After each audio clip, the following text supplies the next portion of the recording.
tablet running Android.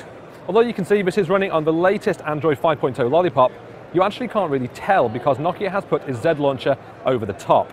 Now the Z launcher does look really neat. You can see this is your home screen where you've got some of your key apps. Now to find new apps, all you do is simply draw a letter on screen and the tablet will then search for any apps beginning with that letter. You can see drawing T brought up the Twitter app and TED.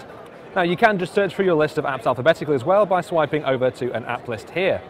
And you'll see familiar Android things like the drop-down notification panel, where you'll still get access to key settings like brightness and so on. If you're not keen on Z Launcher, you can get rid of it though and just use a standard Android Lollipop interface. And if you are keen to try Android Z Launcher, then you can actually get it for your Android phone. Now the interface looks nice and sharp and colourful, and that is thanks to the 7.9-inch display that has a 2048 by 1536 pixel resolution, which is very high definition, so everything does look really nice and crisp. Now it's running on a 2.3 GHz dual-core processor as a 64-bit Intel chip, and it does seem to be pretty swift.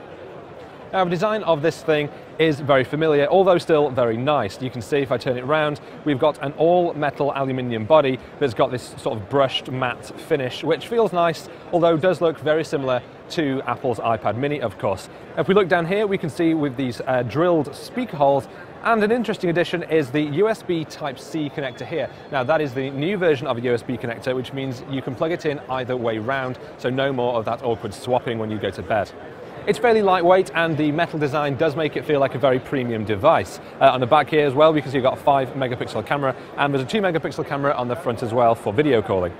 Now the N1 is already on sale in China, and it costs the equivalent of about $250, which is very affordable considering the tech that's inside this thing. Sadly, there is no word of a wider release yet, but we are hoping for more information in the coming few months.